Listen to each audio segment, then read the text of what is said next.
أعوذ بالله من الشيطان الرجيم بسم الله الرحمن الرحيم. Lesson number 97, Surah Al-Araf, ayah number 188 to 206. قل لا أملك لنفسي نفعا ولا ضرا. Say, I hold not for myself the power of benefit or harm. إلا ما شاء الله, except what Allah has willed. In the previous ayah, it was clarified that none but Allah knows as to when the Day of Judgment is going to occur. And over here, it is clarified that all matters are in the hands of Allah. Not just as to when the Day of Judgment is going to occur, but the matter of giving benefit to someone, or giving harm to someone, or averting that harm from someone. Even this is exclusively with Allah subhanahu wa ta'ala. So the Prophet ﷺ is being told to declare that say this, that la amliku, I do not have power, I do not possess, I do not own, linafsi, for myself, naf'an, any benefit, wala darran, and nor any harm. I don't have the power to bring any benefit to myself, and I don't have the power to repel any harm from myself. And if I do not have this power with regards to myself, then obviously I don't have this power with regards to anybody else. If I cannot bring benefit to myself, then I cannot bring benefit to anyone else. If I cannot avert any harm from myself, then how can I avert from somebody else? I do not have this authority. Who has this authority? إِلَّا مَا شَاءَ اللَّهِ, except what Allah wills. Meaning whatever Allah wills, whatever good He wishes to send for me, whatever harm He wishes to take away from me, that is what's going to happen. وَلَوْ كُنْتُ, and if I were, أَعْلَمُ, I know. If I knew الْغَيْبَ, the unseen, then what would happen? لَاسْتَكْثَرْتُ مِنَ الْخَيْرِ, surely I would have accumulated much wealth. A lot of good I would have accumulated for myself. لَاسْتَكْثَرْتُ is from the word istikthar, from the root letters kathara, kathra. What does kathra mean? Abundance, plenitude. And istikthar is to seek kathra. Remember we read this word earlier as well? قَدْ اسْتَكْثَرْتُمْ يَا مَعْشَرَ الْجِنِّ وَالْإِنسِ. So istaktartu meaning I would have gained a lot. I would have sought a lot. I would have accumulated a lot. Of what? Al-khayr. What does khayr mean? That which is good. That which is beneficial. It is what people generally incline to because of its benefit. For example, it could be wealth. It could be health. It could be knowledge.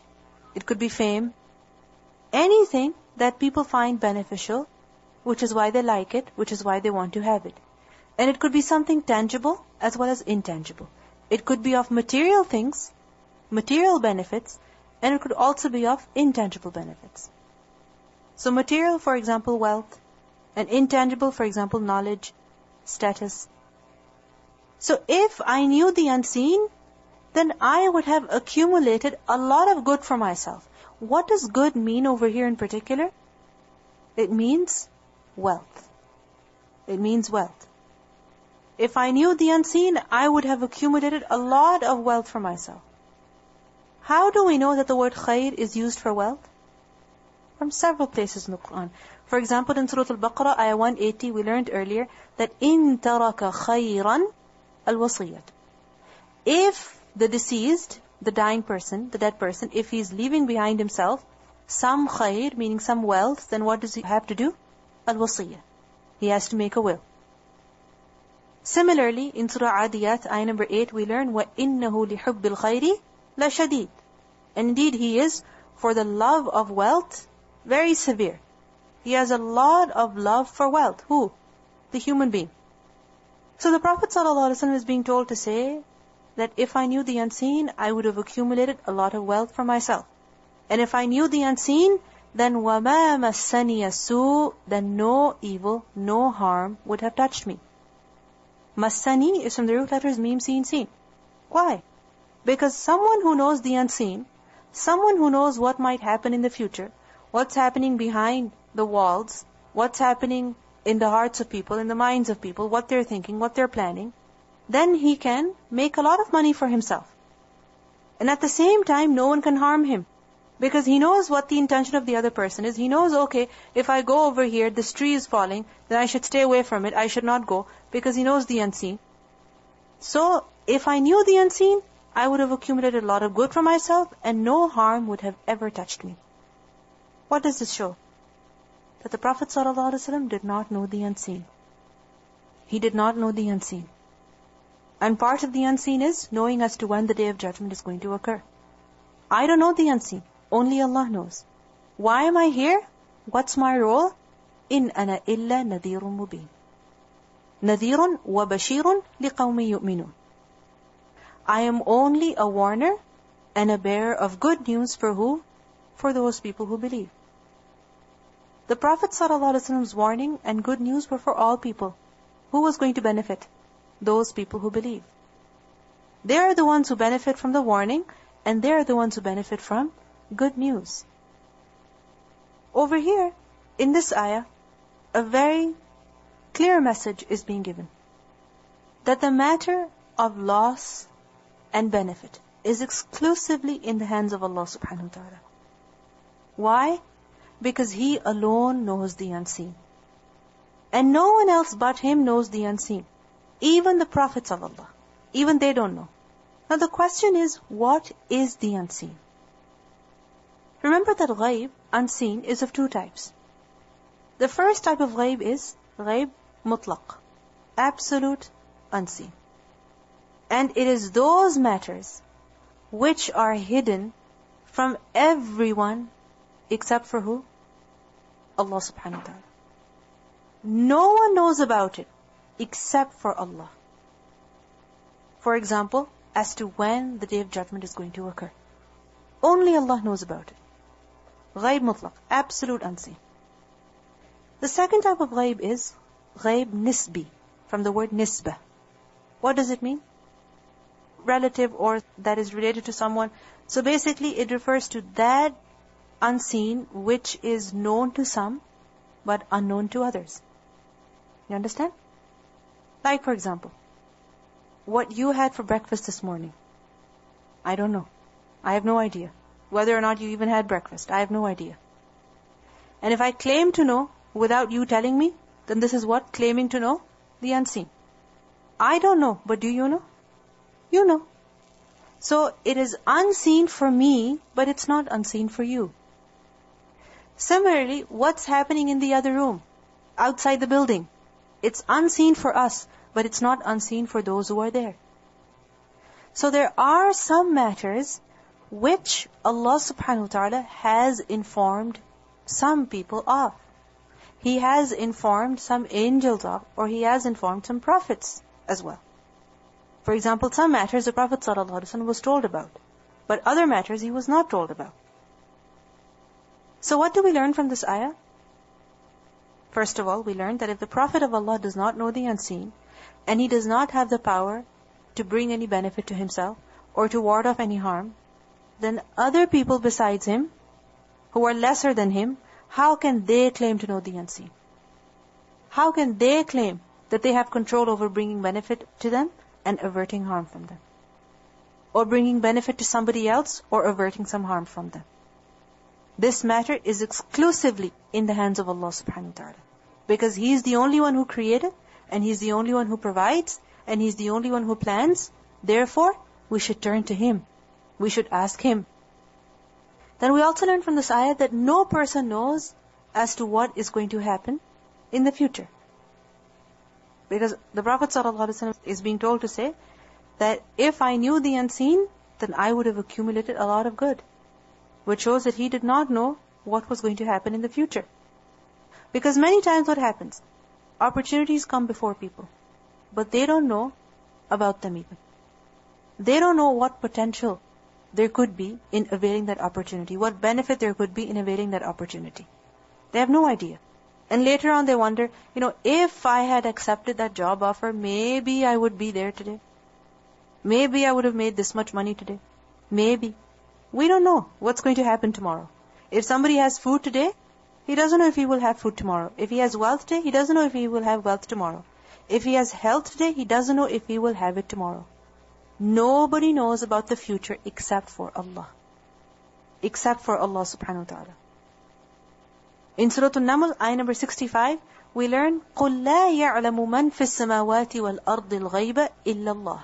Say, none in the heavens and earth knows the unseen except Allah. No one but Allah knows about the unseen. No one in the heavens, no one in the earth. And they do not perceive when they will be resurrected. Similarly, we learned in Surah Al-Jinn, ayah number 26 and 27, that عَالِمُ الْغَيْبِ فَلَا يُظْهِرُ عَلَى غَيْبِهِ أَحَدًا. Allah, He is the knower of the unseen, and He does not disclose His knowledge of the unseen to anyone. Some matters of the unseen He only keeps with Himself. He doesn't tell anybody about it. إِلَّا مَنِ ارْتَضَى مِنْ رَسُولٍ, except whom He approved of messengers. Meaning some messengers, He tells them about some matters, but not about everything. The knowledge the Prophet ﷺ was given was definitely more than what was given to the rest of the people. For example, when he went for Mi'raj, he was shown things that other people can never see until the hereafter. We can never see them. We can never find out about them. The Prophet ﷺ was shown the angel Jibreel even. Correct? So there are some matters which he was made aware of, but other matters he was not fully made aware of. We also learn from this ayat the Prophet ﷺ was a human being. Because he did not know the future, he did not know all of the unseen. Because if he did, he would have avoided the harm that befell him. And we learned that the Prophet ﷺ, he fell ill. He went through so many hardships. He suffered so much in Makkah at the hands of his opponents that he would be praying in the haram and people would come and harass him physically. Similarly, when he went to At-Ta'if, what did people do? They treated him violently. They threw rocks at him. Similarly, at the Battle of Uhud, he lost his tooth. And he suffered great injuries at the Battle of Uhud. Later on, at Khaybar, what happened? What happened at Khaybar? That there was this woman, and she offered him some meat that was poisoned. And he ate it because he didn't know the unseen. And eventually he passed away as well. So the Prophet ﷺ did not know the unseen. Because if he did, he would have averted a lot of evil, a lot of harm that befell him. So why was he sent? As a warner. This is the reason why he came. And unfortunately, instead of taking warning and good news from the Prophet ﷺ, what do people rely upon? Ways of finding out the unseen. Matters of the unseen. What's going to happen in my future? What happened in my past? What do I have to do to get a lot of fortune? This is what people are concerned about when it comes to religion. They're not concerned about preparing themselves for the hereafter. The Prophet ﷺ's mission was to convey warning and good news. In Surah Maryam, ayah 97, we learned, فَإِنَّمَا يَسَّرْنَاهُ بِلِسَانِكَ لِتُبَشِّرَ بِهِ الْمُتَّقِينَ وَتُنْذِرَ بِهِ قَوْمًا لُدًّا. So we have made this Qur'an easy on your tongue, only that you may give glad tidings to the pious and warn with it the most quarrelsome of people. Surah Maryam, ayah 97. هُوَ الَّذِي خَلَقَكُم مِّن نَفْسٍ وَاحِدَةٍ. It is He who created you from one soul. Allah is the one who created you from one soul. And who is that one soul? Adam a.s. What's the evidence for that? What's the evidence for that? In Surah An-Nisa, ayah number 1, what did we learn? That يَا أَيُّهَا النَّاسُ اتَّقُوا رَبَّكُمُ الَّذِي خَلَقَكُم مِّن نَفْسٍ وَاحِدَةٍ وَخَلَقَ مِنْهَا زَوْجَهَا وَبَثَّ مِنْهُمَا رِجَالًا كَثِيرًا وَنِسَاءً. And the first man to be created was who? Adam a.s. So He is the one who created you from nafsin wahida, وَجَعَلَ مِنْهَا, and He made from it, meaning from Adam a.s., زَوْجَهَا, its pair. Meaning his spouse, his wife, and who was that? Hawa. Ha. It's not ha. Hawa. So, Hawa, she was made from who? From Adam a.s. So human beings are of one another. They're created from one another. It's not that Allah created Adam a.s. from a different clay. and Hawa from a different clay. No. He created Adam alayhi salam, and from him He created Hawa. Now why did Allah subhanahu wa ta'ala create the wife of Adam alayhi salam from him? لِيَسْكُنَ, so that he finds comfort إِلَيْهَا, towards her. Meaning he finds peace in her. He becomes tranquil with her. Yaskuna is from the root letters Sin, Kaf, Noon, Sukoon. And what does Sukoon mean? Peace. And it also means to dwell somewhere with comfort. So, liyaskuna, this lam is of purpose. The reason why He created Hawa from Adam was so that both find contentment and peace in one another. And if you look, the word zawj has been used over here. What does zawj mean? One of a pair. So if Adam was to find sukoon in Hawa, Hawa was also to find sukoon in who? In Adam a.s. So this shows that both the man and woman, the husband and wife, are meant to provide sukoon for one another. And especially this is the role of the wife. Not that when the husband has to go home, he dreads coming home. That as soon as I go home, there is going to be a list of complaints and an unwelcoming and unhappy wife. But he must find sukoon in her. Because only when the husband and wife find sukoon in one another, when they find happiness and tranquility with one another, then they can live happily. Then there will be peace in the society. In Surah Al-Rum, ayah 21, we learn, وَمِنْ آيَاتِهِ أَنْ خَلَقَ لَكُم مِّنْ أَنفُسِكُمْ أَزْوَاجًا. And among the signs is this, that He created for you wives. From who? From among yourselves. Meaning your spouses, the husband and wife, are from the same species, of the same kind. لِتَسْكُنُوا إِلَيْهَا, so that you might find repose in them. وَجَعَلَ بَيْنَكُمْ مَوَدَّةً وَرَحْمَةً. And what is the gift of Allah to the couple, to the husband and wife? That He has put between you love and mercy. And sometimes you see that two people, they don't know one another at all. And they get married, and people find it very strange. How can you love someone who you never knew before? It's the gift of Allah. He gives love. Like somebody once said that when a couple get married, people bring many gifts to them. Some people they bring house stuff, some people they bring money. Different gifts people give. But what's the gift of Allah to those people who get together through halal ways? That Allah gives them the gift of love and mercy. That they were complete strangers. They didn't know one another at all. But Allah puts love and mercy between them. So, the objective of marriage, the objective of creating men and women as spouses for one another, is so that they can find sukoon in one another. لِيَسْكُنَ إِلَيْهَا. فَلَمَّا, then when? تَغَشَّاهَا, He covered her. تَغَشَّا is from the root letters غَيْن, شِين, يَا. غَشِيَا. The word غِشَاوَة, غَاشِيَا, all from the same root. And what does it mean? To cover, to wrap.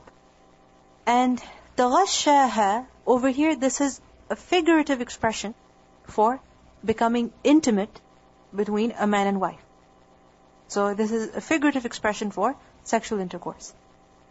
And this is the beauty of our deen, that where figurative speech can suffice, then there is no need to be explicit. فَلَمَّا تَغَشَّاهَا, then when He covered her, حَمَلَتْ, she carried. Who carried? The wife carried. حَمْلًا, a burden. خَفِيفًا, very light. Ham is from the root letters Ha, Mim, Lam.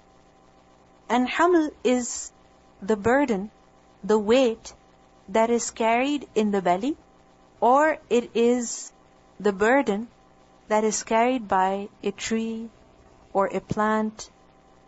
So basically, it's the fruit, it's the produce, it's the fetus, it's the child. You understand? And from the same root is the word himl as well. But himl is the load which one carries on his back. What you carry on your back is a burden. But what you carry inside, although it is difficult, but there is something that the woman is looking forward to. Something that she finds a lot of pleasure in even thinking about. So, when He covered her, she carried a burden that was khafifan, that was very light. And this refers to the initial stage of pregnancy. The initial stage, in which the fetus is just a nutfa, just a mere sperm drop, or alaqa, clinging clot, and then a lump of flesh. So hamlan khafifan, it's very, very light. She can barely feel the weight. فَمَرَّتْ, and as a result of that, she walked bihi, with it. With what? With that haml, with that pregnancy. Meaning, she walks around, she goes about her daily routine, and she doesn't find it burdensome because of its light weight. Because of its light weight. فَمَرَّتْ بِهِ, she continues with her pregnancy throughout the various stages without even feeling a difference. فَلَمَّا, then when, أَثْقَلَتْ, she became heavy. Who became heavy? The woman, the mother. She becomes heavy. How does she become heavy? That as the child grows inside of her, the fetus grows, the baby grows, then what happens? دَعَوَا, they both called. Who? The husband and the wife, the man and the woman. Both of them, they call upon who? Allah, Allah. When is this? Towards the end of the pregnancy. Then they start praying to Allah. And who is Allah? Rabbahuma, the Lord of them too. Towards the end of the pregnancy, when the woman is about to deliver, then they begin to pray to Allah that لَإِنْ آتَيْتَنَا صَالِحًا, if you give us a salih child, لَنَكُونَنَّ مِنَ الشَّاكِرِينَ, we would be of those who are very grateful. If you give us a child who is salih. What does salih mean? Salih is that which is salimul jism as well as salimul fitrah. Meaning one who is sound in body without any physical abnormalities or without any physical disease. And also salih, how? That salim in fitrah. Meaning the child is also righteous, obedient, humble, intelligent. You understand? So they pray at that time that, oh Allah, if you give us a righteous offspring, a righteous child, we would be extremely grateful. And we see that every couple makes these kinds of du'as before the birth of the child. Initially, at the beginning of the pregnancy, hardly do women bother to even make dua. At that time, they're only concerned about themselves. And towards the end, when they're more concerned about the child, that is when they begin praying to Allah. Because they're nervous, they're worried. What if the child is born with a physical abnormality? What if the child is not healthy? What if he's not a righteous child? What if? Every mother, every father wonders who the child is going to resemble, what features is it going to have, how they're going to behave, what kind of personality they will have. Every parent wonders. And towards the time of the birth, they begin to increase in their prayers to Allah subhanahu wa ta'ala. That if you give us a child that is salih, then their only condition is a healthy child. That's all we want. Then many times at that moment, people don't care if it's going to be a boy or a girl. They don't care who the child is going to look like. All they want is a healthy child. Salihan. لَنَكُونَنَّ مِنَ الشَّاكِرِينَ, we would be extremely grateful. فَلَمَّا, then when? آتَاهُمَا, He gave to both of them. Meaning Allah gives to both of them. Salihan, a salih, a sound, a righteous child. Allah alone is the one who gives a righteous child. A sound child, a safe and sound, a healthy baby. Then what happens? Ja'ala, they both made, meaning both the mother and the father, they made lahu to him, meaning to Allah, shuraka, partners. Fima, concerning that which atahuma, He gave them.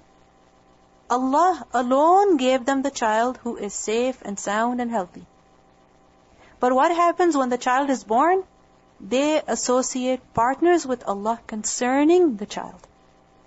فَتَعَالَ اللَّهُ عَمَّا يُشْرِكُونَ, then glorified is Allah, exalted is Allah above what they associate with Him. Now the question is, how do people associate partners with Allah when their child is born? And remember that shirk is of different levels, it is of different types. One shirk is in ibadah. Another type of shirk is in obedience. Another type of shirk is in thinking that this favor has only come from so-and-so, or has come from other than Allah. There are different types of shirk. Over here has been said that this shirk is, for example, a person pays gratitude to other than Allah for the healthy child. For example, the doctor who was there, the nurse who was there, the hospital.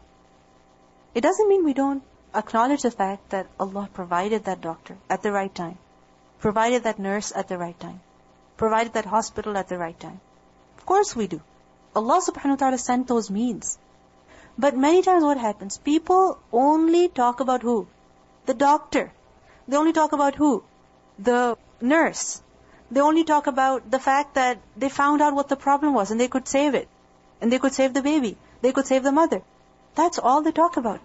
And they will not talk more about who? About the fact that Allah subhanahu wa ta'ala helped them. They will be so lost in the fact that the baby was saved, in the fact that the mother was saved, and they will forget how Allah subhanahu wa ta'ala created that child, nourished that child, made that child grow for 9 months in the womb of the mother, by himself, without the interference of anyone else. Without the interference of anyone else. So when it comes to offering gratitude, they're more grateful to others. And they don't show enough gratitude to Allah subhanahu wa ta'ala. Similarly, some people, they will go to certain graves, or certain places, shrines, or saints, or fortune tellers, that if we have a child who is like this, then we will give this much sacrifice, we will give this much donation, we will do this, we will do that.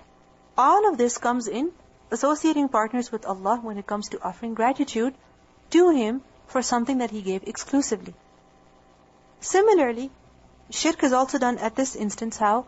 By giving the child a name which has the meaning of shirk in it. For example, instead of giving the child a name such as Abdullah or Abdul Rahman, perhaps the person gives the name of Abdul Shams. What does Abdul Shams mean? Slave of the sun. We are slaves of Allah. Or Abdul Rasul. Abdul Rasul. And people have different versions in different languages. For example, people will give names such as Nabi Bakhsh, meaning he has been granted by the favor of the Prophet. Or Bande Ali, the slave of Ali, radiyallahu anhu. Or Imam Bakhsh, that he has been given because of the favor of who? So-and-so Imam, so-and-so saint. This is all shirk. Who is the one who provides a child who is salih? Allah subhanahu wa ta'ala. And He is the one who gives that child salih exclusively. But look at the ingratitude of people, that when the child is born, they forget Allah. They thank everyone else, but they forget to thank Allah. They will thank the doctor, they will thank the nurses, they will thank the hospital. They will do so much, but they will not thank Allah. فَتَعَالَ اللَّهُ عَمَّا يُشْرِكُونَ. Above is Allah, exalted is Allah over what they associate with Him. Now in these ayat, we see that at the beginning who was mentioned? Adam and Hawa. So which couple is this who is being spoken about? There is a difference of opinion. Some have said that it refers to Adam and Hawa. And others have said that it doesn't just refer to Adam and Hawa, but after them, it refers to some other couple. Or generally, this is the behavior of people. And if you look, the ayah ends with فَتَعَالَ اللَّهُ عَمَّا يُشْرِكُونَ. Yushrikun is plural. It's not yushrikani. It's plural. What does that show? That it's not just about Adam and Hawa, but rather it is about so many people out there who, instead of offering gratitude to Allah at the time of the birth of their child, who do they offer gratitude to? Other than Allah. This is something extremely common. And unfortunately, many of us, because for some people it's a very traumatic experience, giving birth or having a child in the family. It's something very difficult that people have to go through sometimes. So in that situation, instead of turning to Allah for help, instead of turning to Allah in gratitude, people turn to other than Allah. They will look at doctors, they will look at nurses, do something. Only you can save, only you can help. But the fact is that at that time, only Allah can help. Only Allah can provide a child, only Allah can save that child. It doesn't mean we don't use the resources that Allah has provided, we do. But ultimately, we do tawakkul on who? On Allah subhanahu wa ta'ala only. There is a narration which is reported by Al-Hakim, in which it has been said, Samura ibn Jundub, he reported that the Prophet ﷺ said, On the occasion when Hawa gave birth, all the children she bore had failed to survive. All the children that she had given birth to, all of them failed to survive. So Shaitan visited her and said to her, name the child Abdul Haris. And Haris was his own name. And it will live. So because she was very worried about the life of that child, what did she do? She named it. And so it lived. And this affair was a result of Shaitan's inspiration and his doings. But again, this type of shirk is which one? Shirk fi ta'ah, not ibadah. Similarly, Ibn Abbas he reported concerning this ayah that when Adam a.s. had intimate relations with his wife, Hawa, she became pregnant. And then Iblis came to them and said, I am your companion who got you all put out of paradise. Obey me, otherwise I will cause him to have 2 horns like a deer. I will cause your child to have 2 horns like a deer, and he will come out of your womb and tear you up, and I will do it. He threatened them. Thus he frightened Adam and Hawa, and he told them to name the child Abdul Haris. However, they refused to obey him, and the baby came out dead. Then she became pregnant again, and he came to them and said to them the same as he had said before. However, they refused to obey him, and the baby came out dead again. Then she became pregnant again, and he came to them and spoke to them, and they were overcome by the love of the child. So they named it Abdul Haris. And Ibn Hatim, he recorded it from Qatada with a sahih chain. So it is authentic. And obviously, it doesn't mean that because of this mistake that Adam a.s. committed, every person in these situations, they fall. Many times it happens with people. Many times, especially the birth of a child. Especially if a person has had one child, they passed away. Another child, they passed away. Another child. And now somebody is frightening you. They're threatening you that if you don't do this, it's not going to work. At that time, having tawakkul on Allah only is the test.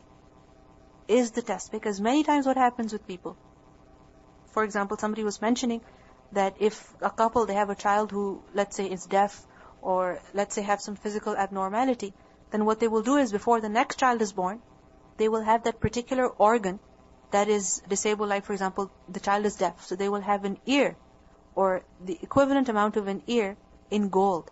And they will go and offer that to, the shrine of a saint or something like that, and pray that because of this, please make sure that our next child is safe and sound and healthy.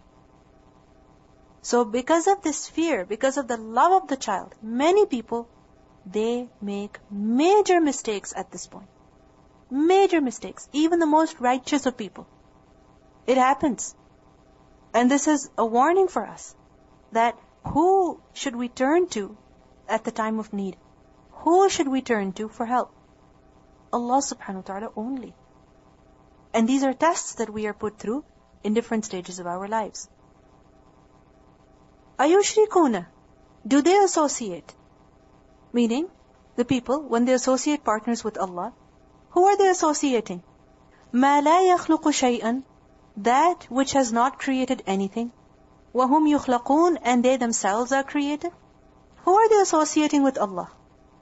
Allah subhanahu wa ta'ala is questioning us over here. And this is istifham tawbih, for reproach.